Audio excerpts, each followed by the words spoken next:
I'm Ruth Medd, the Executive Chair of Women on Boards, as you probably all know, and also a member of the Working Party of the Cultural Diversity Group. So I'm your MC for this evening. We've got an agenda that looks a bit like this. First of all, Rima Capaciti is going to talk a little bit about the project overall. And then Shing and I, who are actually on the sub-project that's to do with how we support culturally diverse women, will have a few things to say. We sent you some questions to think about as part of this session, and there's 4 of them. So first of all, I'd like to introduce Rima Capodici, who is the chair of our working group, who's going to talk for a few minutes about what we're on about and what we're trying to achieve. So over to you, Rima. So welcome everybody. It's good to see that even Melbourne people have showed up tonight, despite the fact that you should all be at Kmart, but welcome. A few years ago, I made the leap from middle management to executive roles. And I found that while I was in middle management, being a woman was a hindrance. As I started moving towards executive roles, there was a lot of encouragement for women to enter executive leadership teams and serve on boards, but the doors started to shut down inexplicably. So I started to look around. I hadn't noticed until then, but I started to see that there was a dominance of the dominance within the seats, within the boards, within the executive leadership team of people from Anglo backgrounds, and that there was no true democratic representation of what the Australian community looks like, which is 30% of the Australian community is from non-Anglo backgrounds. So I started to ask the question, why is that? And very colloquially speaking, I would go to graduation ceremonies at universities and I would see a lot of Asian faces. Specifically, Asians were dominating, you know, the dean's lists, etc. And I would see a lot of Indians and Asians coming from a technical background, working, entering the workforce, doing really well. But they seemed to sort of level out, and the ceiling seemed to be middle management. And the minute you started looking at the board's breeding grounds, which was executive leadership teams, then there was no true representation of what the Australian communities looked like. So I was wondering why, and I looked at something that, was there any research that was done? And I saw the Human Rights Commission report, and I saw one SBS article that was published close to 10 years ago that said in one of the most multicultural societies, Australia is still pretty much run by white people. And I hadn't thought about it that way. I had never thought about it that way up until that point. So I thought, really, that's 10 years ago. I wonder what it looks like now. So I started looking at the ASX 200 boards, and I spent a few weeks analysing the boards. And sure enough, 1.6 to 1.8% of the board seats are occupied by women from non-Anglo backgrounds. Just over 3% are occupied by men from non-Anglo backgrounds. And yet, all up, you still had less than 5% representation of people of non-Anglo background on ASX 200. So I then utilised one very amazing feature that we have on Women on Boards that a lot of the member-based organisations don't have, and that is the forums. And just by posting one, link on the forum, one subject, one thread on the forum, there was quite a big response that came back from a lot of people who wanted to help out, wanted to be part of the initiative, and this group was formed. It's worthwhile to say that I did approach AICD before approaching Women on Boards, and I got no response. I'm still waiting for them to get back to me. So what does this group aim to do? This group wants to see true democratic representation of what the Australian society looks like being reflected in Leadership Australia. We want to see that across the board. We want to see that in government. We want to see that in Parliament. We want to see that on listed board, listed companies, private companies, non-for-profits. We just want to see that representation happening. How are we going to do that? We are going to start by collecting stories of women of non-Anglo background and find out how they made it. So those women who have made it, what were the inspirations, what were the barriers, what worked for them, what didn't work for them. We want to collect stories from women of non-Anglo background who haven't made it, and what are their current barriers, and what would they need to become board ready. And if they are board ready, why are the doors shut? What do they think they need? Another big initiative we're doing is we have now analysed ASX 200 boards that have cultural diversity, and we are approaching chairs. And we are speaking to them and asking the question, has cultural diversity benefited your board? And how so? We are collecting statements from them, and we're finding that for the vast majority of responses, I mean, we only met with 5, but the vast majority of them are coming back and saying, yes, actually, it has brought back a different way of thinking to my board table. It has helped me grow into global markets. It has promoted innovation. So rather than try and influence based on what we think, we are going to try and influence based on what the leaders in Australian corporates and governments think. So go to those people who already have cultural diversity, collect approved statements from them on how cultural diversity has benefited their boards, and use that to influence those leaders who don't have cultural diversity. Use that to influence those recruiters who aren't telling the chairs, you probably should consider a culturally diverse person on your board. So for now, these are the things that we are immediately working on. We are still in the process of collecting stories, putting the word out there, trying to find out what organisations there are that are doing the same kind of work that we're doing that we can collaborate with. We have a group of 8 amazing women. We're always looking for members to join us. We're also going to be running through Women on Boards a mentor-mentee program. And this is a point of this specific web chat, is to find out who you are, where you are on your corporate or government or NFP journey, where you are in your career, where you want to be, and would you like to be a mentor or a mentee, or would you like to help out in any way, or do you just want to be informed? Thank you.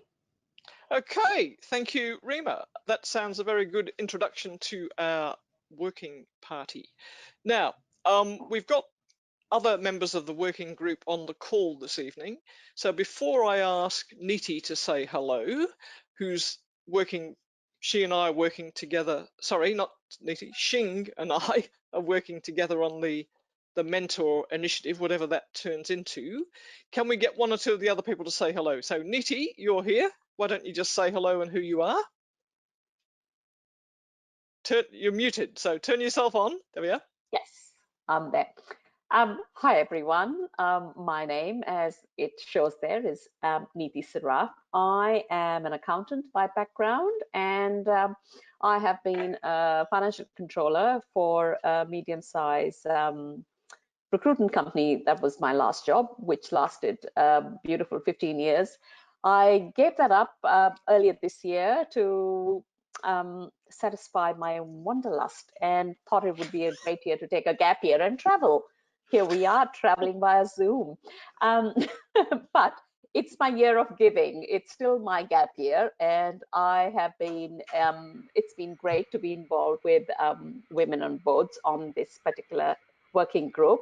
And doing other voluntary things. I have, yes, I'm just trying to do a lot of volunteering. So I'm counting it as my year of giving. And this initiative has been really good. It's made me think a lot outside of my personal experience, and I've realized that I always felt that I didn't have that, I didn't think that my background was a barrier in any way, but I've just started observing more because I'm not busy with just managing a household, children, and a job. So I've become a lot more observant of the barriers that are around for people like me and similar to me of just diverse backgrounds. So yeah, so it'll be great to see where this initiative will take us, and hopefully we will be able to change how people think and feel about people who just look different. Okay, thanks, Niti. Now we've got Belinda Hell, who is definitely a white woman on our group, a hard-working white woman. Why don't you say hello, Belinda? If you turn your mute off, that would be a good first step. There we go. Here's Belinda. Thanks. Yeah, a bit white. So I guess I responded to Rima's plea, I suppose, about the working group, and I thought it's probably not. She probably won't let me on because it's for women who are not Anglo background, and I'm a bit Anglo. But Rima kindly said, "Yes, please, you can join." So that was good.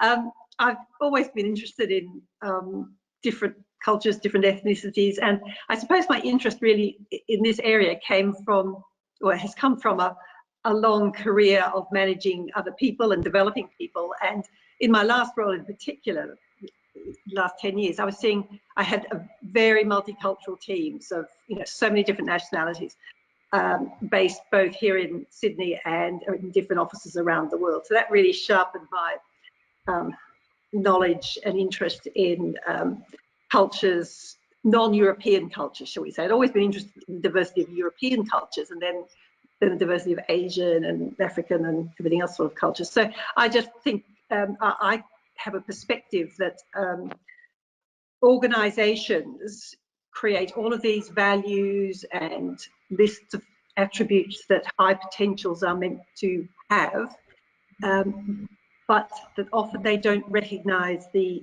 attributes of people from non-Anglo backgrounds, because all of those values and expectations of behavior shaped through an Anglo lens. And so, for example, it's very easy to dismiss people of an Asian background, in this case, a Chinese Asian background, or Vietnamese, Indonesian, etc., and to say they don't show leadership qualities, because the way that leadership qualities are perceived as being is somebody who's quite assertive, he'll talk quite a bit, he'll do a whole lot of things, which is not the natural demeanour of people from those countries. So that was that triggered my interest and remains my interest. But I'm very conscious that the leadership of this group needs to be women from non-Anglo backgrounds. Okay, thanks, Belinda. Now we've still got caller 2 and caller 1, who, if you can manage to put your name in, that would really be appreciated, so we know who you are, so possibly I can dob you in as time progresses. But okay, now next up is Xin. I'm looking for you. Xin is my co-conspirator on this little project. Over to you. Thanks, Ruth. Hi, welcome everyone to this chat. My background, I've moved on from my career of over 20 years of finance and taxation, and I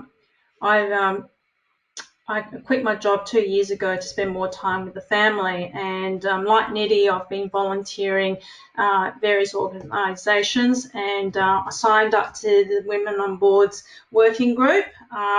Because for me, I'm Chinese Australian, and I grew up in Australia. So I've been here over 40 years and worked in many organisations throughout my career. So I really understand the need for diversity in organisations.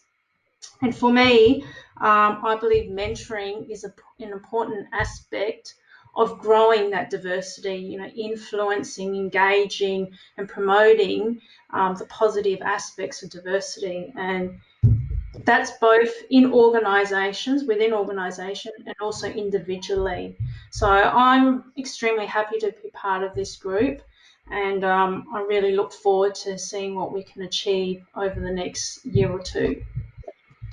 Okay, thank you. Now, is there anybody else from the working group on this call? I'm having to sort of scan along, and I'm not entirely sure. If there is, can you open up and just say hello? I'm not sure there is. I think that's probably our cohort for the time being. Hi, Ruth. This is Helena. Hi, Ruth. hello. Hi. Yes, hi. I'm not sure how you define it's within this working group because I joined in. This is my first time to dial in, actually. How to join in the working group? Well, you send me, or more importantly, Rima, an email and say, can I join the working group, please? It's pretty Okay. easy. And at the end of this session, Angela will in fact circulate the list of attendees and also non-attendees, those people that registered for this session. So we'll be on that list. So that's pretty easy. And that will be the vehicle by which, in fact, a whole lot of the rest of you also communicate and make any offers that you have vis-a-vis wanting to be assisted or wanting to offer assistance. So is that okay, Helena? Yes, thank you. I will send you an email after this. Yeah. Okay, I'll right. follow up with a half-an-hour meeting just to talk about, you know, all the different work that we're doing, and then you'd be welcome to attend one of our fortnightly meetings, and then you can, all the information that we give you, you'd be able to make up your mind about whether you want to help on an ad hoc basis or be a core member of the group, and that goes for everybody. Yeah, okay, thanks, Rima. Now, we're going to do two other things this evening. The first is we're going to ask some people who are from non-Anglo backgrounds, and perhaps people who are, to just tell us any stories you have of what you have observed in the workplace, of how non-Anglo persons are not treated quite the same way that Anglos are done. And I might well pick some people to just make a remark. And if you've got nothing to say, that's fine. Just say hi. And then, as the second half of the session, I'm going to suggest we've got some options for how we can support people, assuming that you want some support.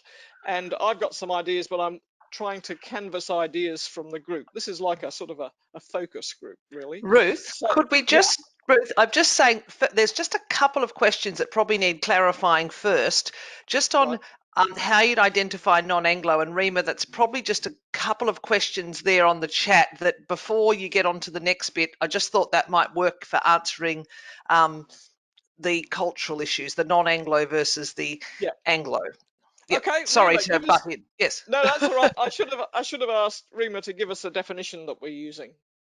So we've gone back and forth quite a lot on this one, and I think Claire and I have agreed, and I brought it back to the group, that anyone of non-Anglo origin qualifies as non-Anglo. So non-Anglo origin, so Europeans, if you're Italian, if you're Greek, then you are from a non-Anglo origin. If you are Middle Eastern, however, if you're German, then that could be debated. Are you from an Anglo origin or not? If you're French, also could be debated. But it's pretty much, you know, if you're from a non-English speaking / Celtic background, then you qualify as non-Anglo.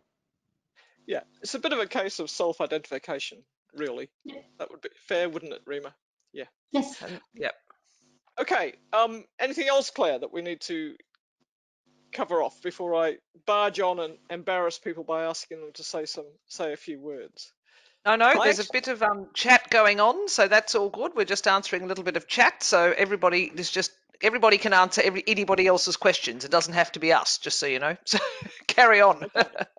Okay, now I'm going to pick on a couple of people just to give them the opportunity to say hello and what's their perception of this issue. And I'll pick somebody obvious who clearly is non-Anglo, and I can't pronounce the name. Kwan Tram Trin. Who's turn on your speaker. Here she is, a smiling face who does look a bit not like me, so clearly. Okay, hi. Please introduce yourself and tell us how we pronounce your name. You need to unmute. There we go. Unmute. There you go. You're unmuted. Is that better? That's much better. Okay, you can see me clearly? Yes. Fantastic. Lovely to be able to join this working group. It's a very hot topic on my mind as well. I'm a board member of two not-for-profit organisations. One is Initiatives of Change Australia, which leads the way in ethical leadership and trust building. It is also affiliated with an international initiatives of change as a network. The second board I'm on is a primary school board, an independent primary school board that specializes in consciousness-based education. Prior to that, I've been on numerous government advisory boards, from Women's Council, which focuses on policy of economic security, to mental health, to ethics in technology. So I've been around and have had some good exposure at representing constituents. I work as a public servant, as a senior manager in the Department of Education and Training Victoria. And even though there is no explicit exclusion, but to become an executive, as Rima has mentioned before, there are some pretty non-obvious, can be felt barriers, if that makes sense. You can sense it, and it's quite well guarded as well. So that's been my experience. That's not to say I haven't been acting in executive roles before. I have, and that's been good experience as well. Does that answer your question, Ruth? I think that does. That's very helpful. Thank you very much. Okay, who should we go next? I'm just looking down the list here. Linda Lung, unless somebody really wants to volunteer to say something. But Linda Lung, here she comes. You might want to mute, Corn, after you've spoken, because Linda, are you with us? Hi, can you hear me? Can you see me? Yes, can't see you though. Oh, okay, I must turn your video. Here she is, and I've made a good selection here again. Okay, Linda, Hi, tell us everyone. about yourself. I'm Linda Leung. I'm from Sydney. I have an academic background. I've been an associate professor at the University of Technology, Sydney. And so I kind of speak from that experience as an Australian-born Chinese woman. Yeah, I guess, you know, in the academic sector, you know, the university sector, which has a workforce that is on average older than other sectors, but also has an issue around being quite dominated in senior positions. And so I feel like I was quite lucky to make it to associate professor, but the next level up, that of professor,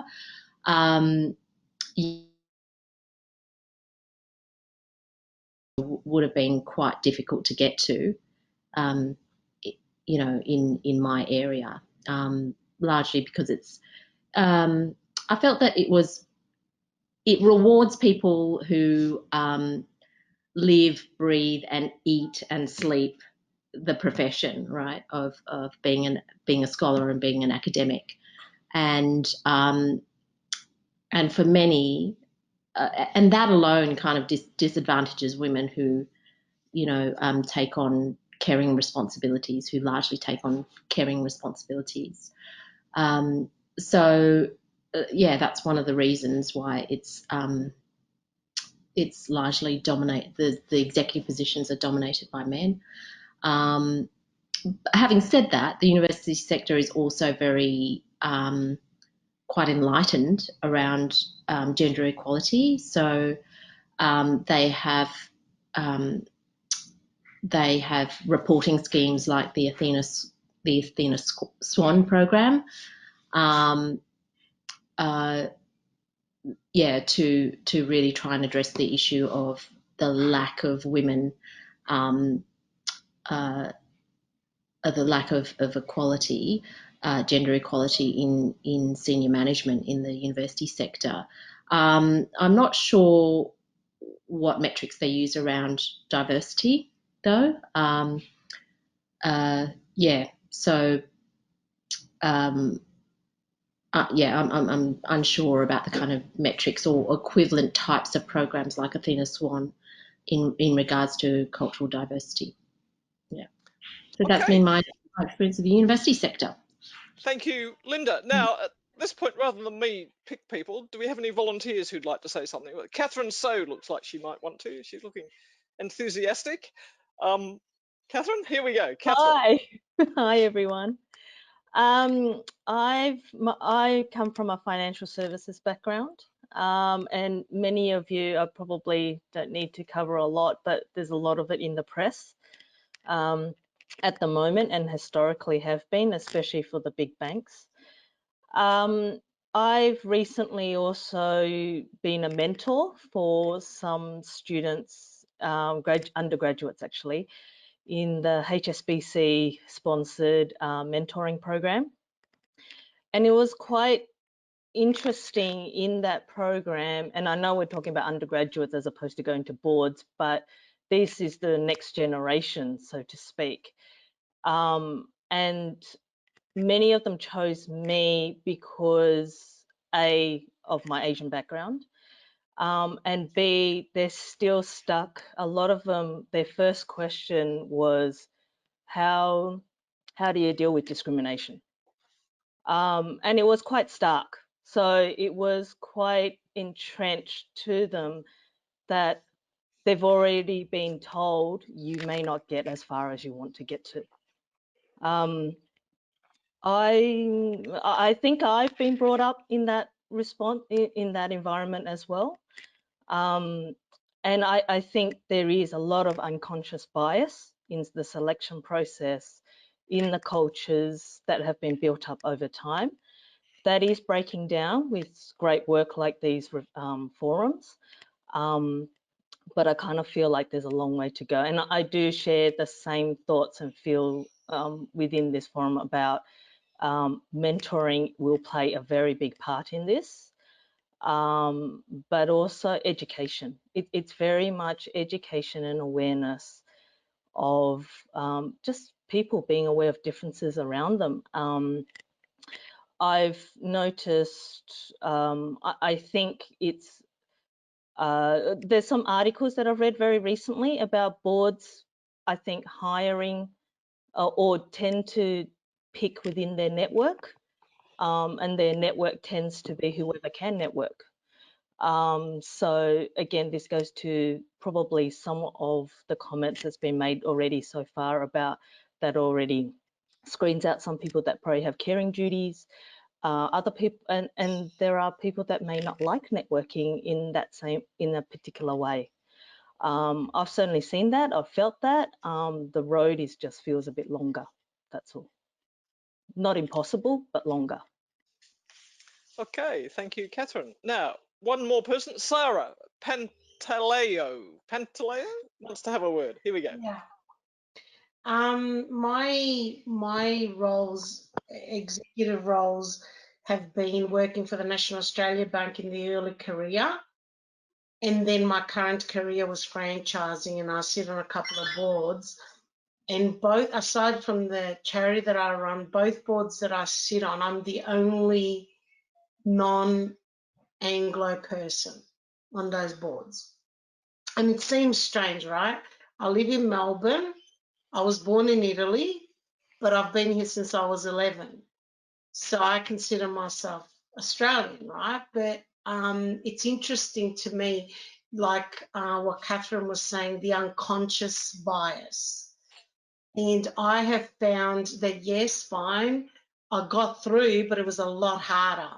And it's really sad that if there's really intelligent young women that are not as assertive and might be a little bit more of an introvert, which could contribute in a big way. And I think it's really sad that in 2020, the unconscious bias is there. Okay, thank you, Sarah. Anybody else? A final speaker? Do we want someone who has seen it from the other side, perhaps? Tanya Berry. Hello, Tanya. Here we go. From Hong Kong Hi, as Ruth. well, I think. Hi. Hi. My background is quickly, I've actually worked outside of Australia for the last sort of 15 years, and in investment banking technology, which tends to have a very low proportion of women in it. But as I've run global teams over time, then I've come across sort of interesting stories. And Rima, your comment earlier about sort of building a library of different stories and experiences, I think was resonated with me, because as I accelerated through the different ranks and ended up sitting at the management table and managed sort of wider and more diverse teams, that's actually where I felt like some of those unconscious or even those sort of subtle biases started to play a heavier role. And there are things like there was a Singaporean man who worked in my team who at the performance appraisal time, which was in a British organisation, and they said, well, he's just not on the calls. He's really not loud enough and not assertive enough. He doesn't speak up enough. And he was one of my high performers, right? So my role is to advocate for him and to help represent him at that performance table. But I found myself, as I became more senior in those situations, and being able to, and I guess for ourselves who identify as Anglo, to be able to actually say, well, now I'm senior enough, I'm sort of going to throw out a bit more of a challenge around that and say, well, does that, do we really want everybody to be the more assertive, loud person? And is that the criteria we're really benchmarking everybody against? Do we risk everybody becoming very much the same, right? And we lose the advantages of diversity. I had another lady as well who would sometimes in Asia use colloquial terms, on a call. She might finish her sentences with "la" just at the very end. And that came up in a very senior, she was a senior director in a performance meeting as well, with very senior people, and somebody made that comment. And there's things like that where if we looked at the reverse of, say, how Anglos are treated, and we might throw in Australian slang, or there may be American people on the call who have a particular way of talking, that's not called out. But for the minorities, or for the people who provide more of the diversity, it is. And at its most extreme, I had a lady who worked for me, who was coming through the ranks, so she's a middle management but a high performer. She was Indian, British Indian background. And I asked her if she wanted to take a role in a different country, so either in Houston or in Sydney. And she was based in Hong Kong with me. And she self-selected out. And she said, I don't think I could do, I could do that. And I was expecting that sort of lower confidence, I don't think I'm, capable. And she said, well, I've got the wrong colored skin, certainly for Houston. So, that I wouldn't do that. And I'm really not sure about Sydney. And that, for me as, an Australian born person, I found that very confronting.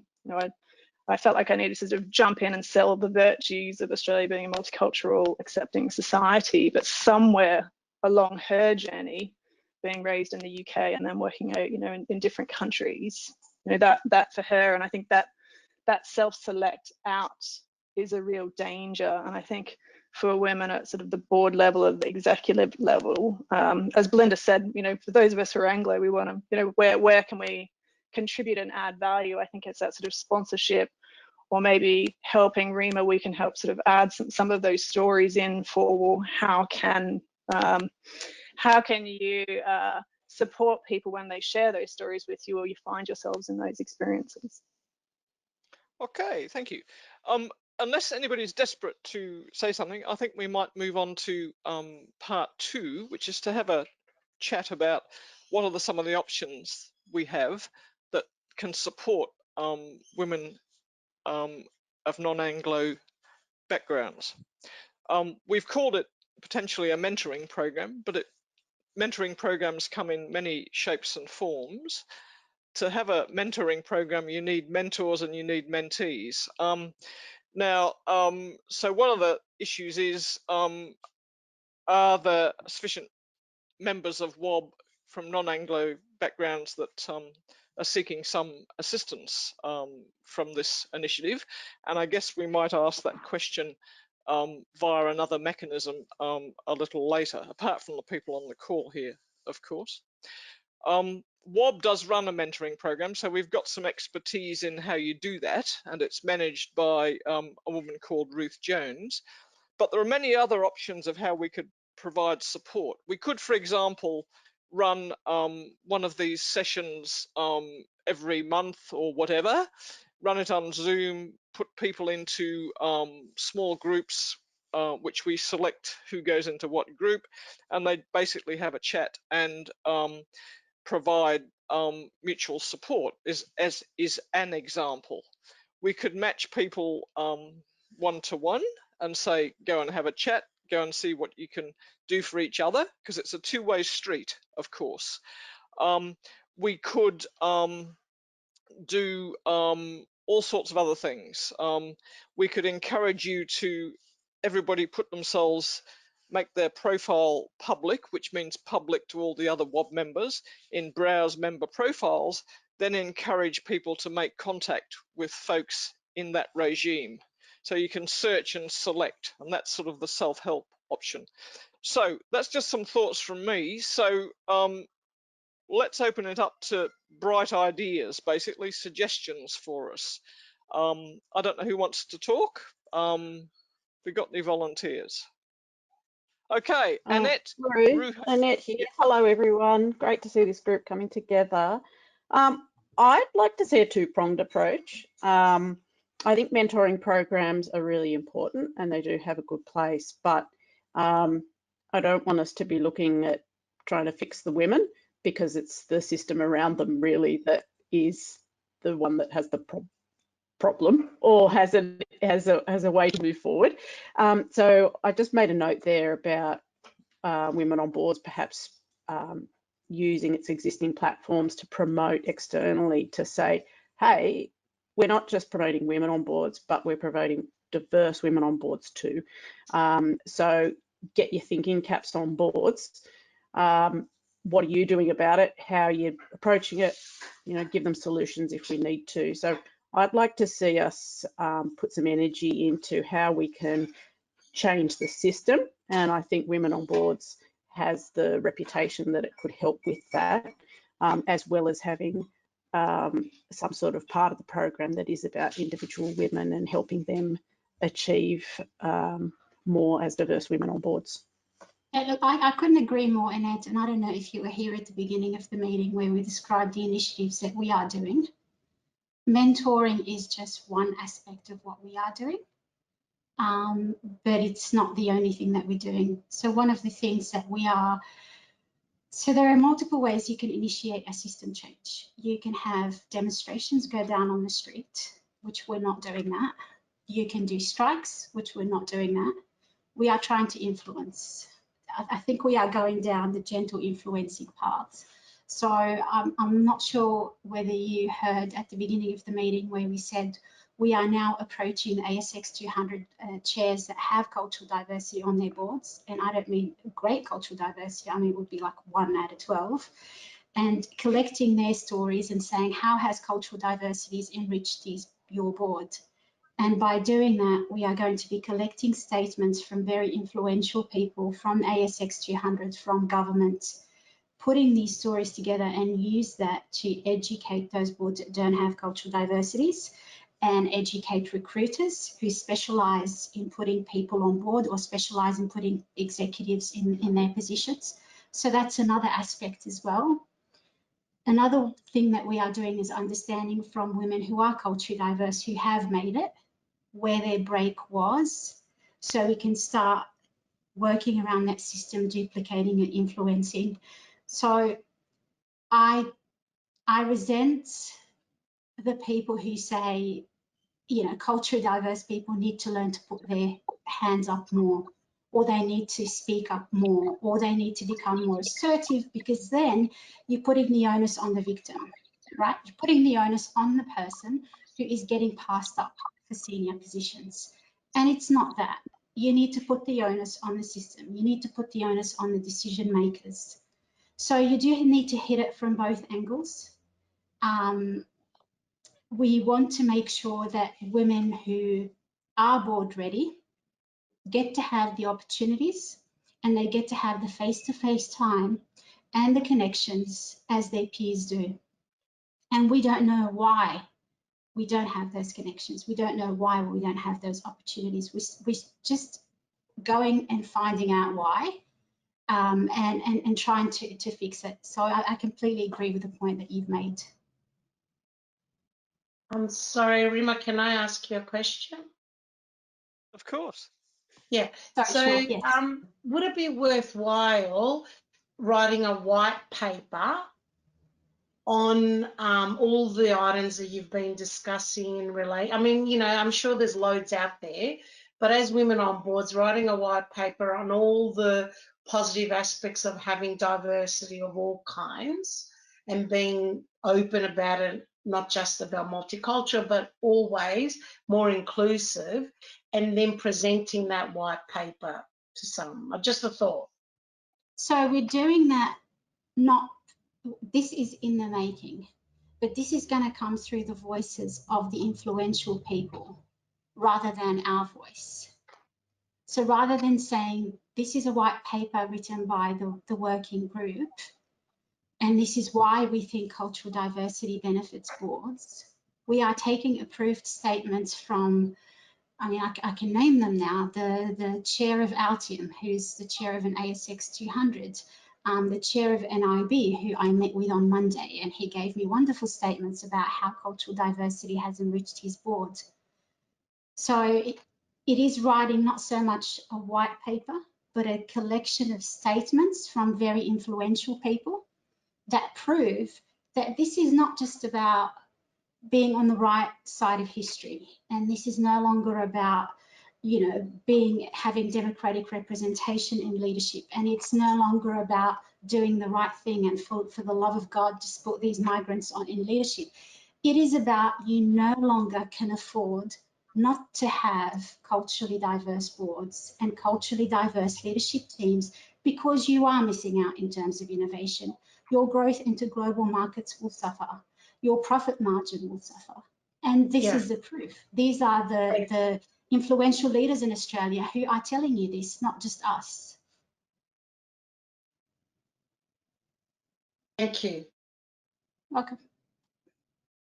Okay, I'm just reading the chat line here, and there's some good suggestions coming forth. One is to do with a comment here from Sarah. Surely we need to focus on this is the skills, highlight that those with the skills that boards need are able to be presented. And it's actually interesting because when I do some exercises in presenting shortlists of people for assignments that we get at WOB, I don't specifically go out looking for, I go out looking for skills, but I don't go out looking for skills and in particular cultural diversity. I usually go out looking for skills plus people who are a bit different that I add into the mix, but perhaps that's an area that I can modify the way we present things to people. And the other comment was influencing nominations committees. Which is also an opportunity, but it's a very small scale activity. I don't do many of those. So it's a sort of piecemeal activity, but it's certainly a way to encourage boards to think more broadly. And if you do look on the WOB jobs board, there's quite a lot of postings that say we're interested in diversity.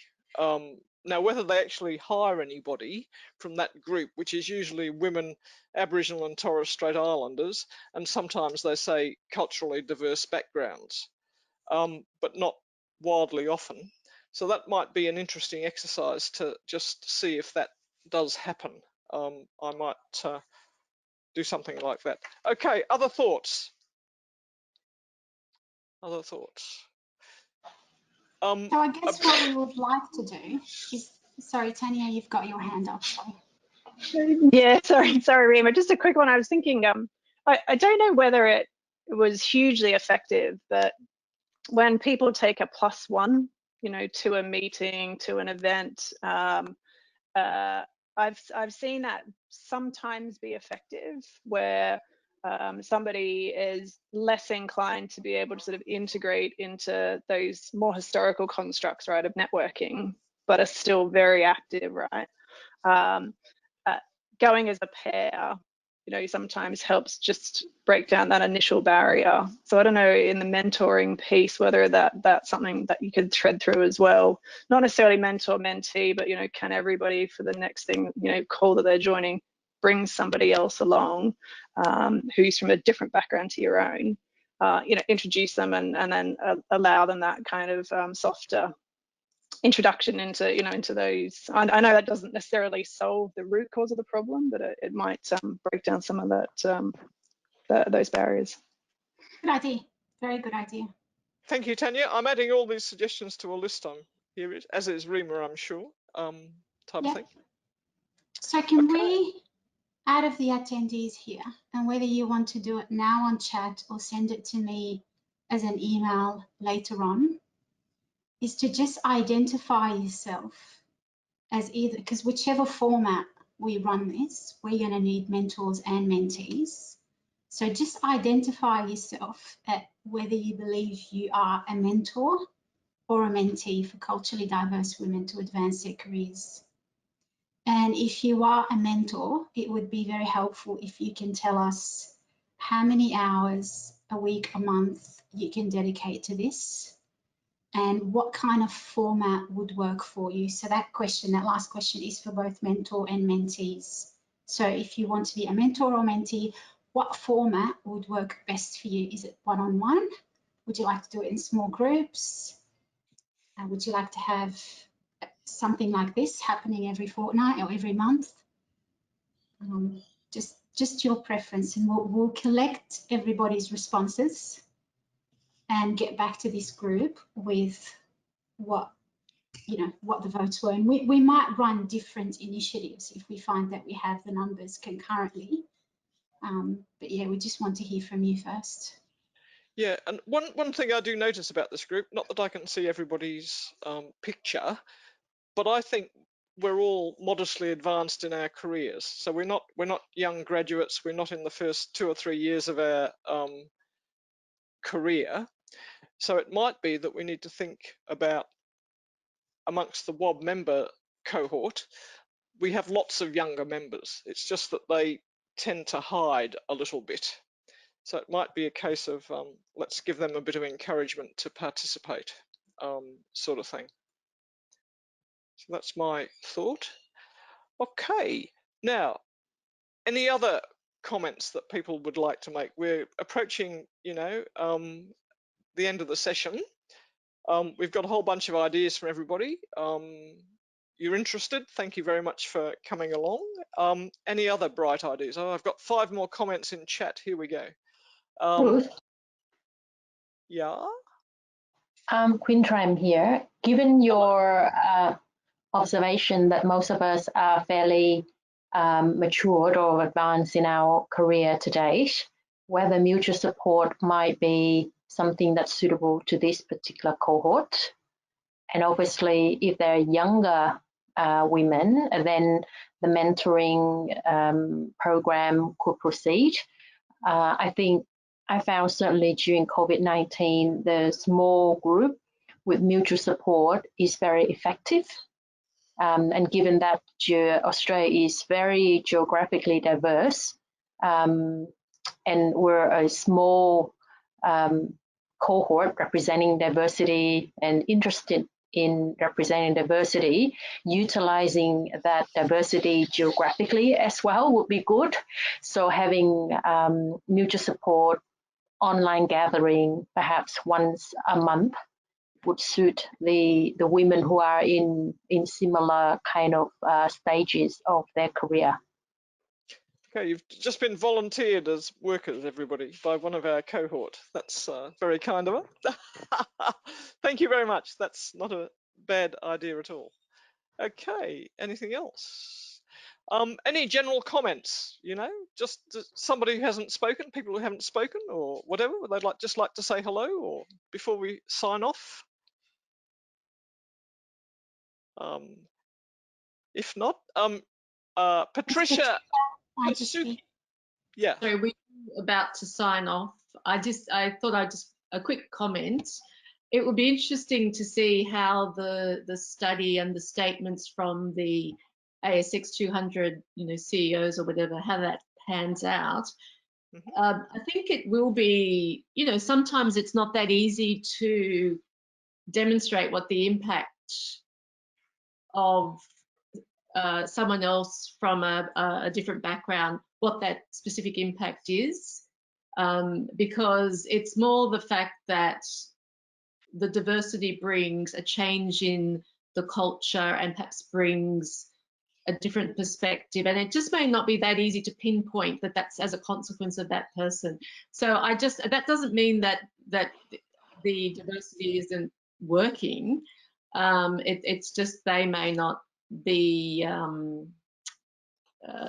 as conscious of the impact. So anyway, hopefully there'll be enough good substance that comes out of that study. But in any case, you could also supplement it with academic research that has demonstrated that you can contextualize the statements that you receive by drawing on the academic research that shows the importance of diversity for improving board dynamics.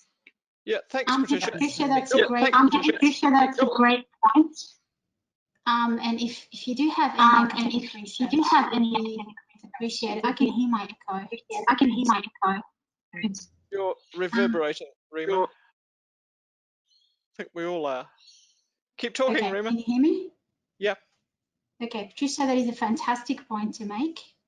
We are finding that when we speak into CEOs or group executives, they're not as able to pinpoint how cultural diversity has influenced their teams as much as boards are, because boards get around the table and each specific person brings a specific set of ideas and do very specific tasks. And it's a smaller group, so chairs have been able to speak to the cultural diversity benefits a lot more than a CEO that has, thousands of people that are working there. But you are right, we do need to supplement this with academic research. And if any of you have anything that can help in that context, please email it to me.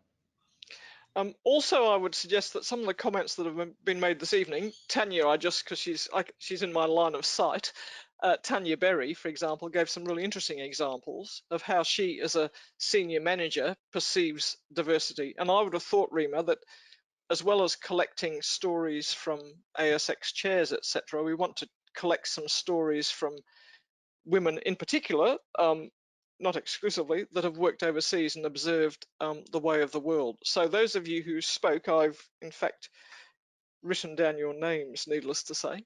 We might well be in touch asking you for a short piece on your perceptions of the issue, if you're willing to do that. Does that sound okay, Rima?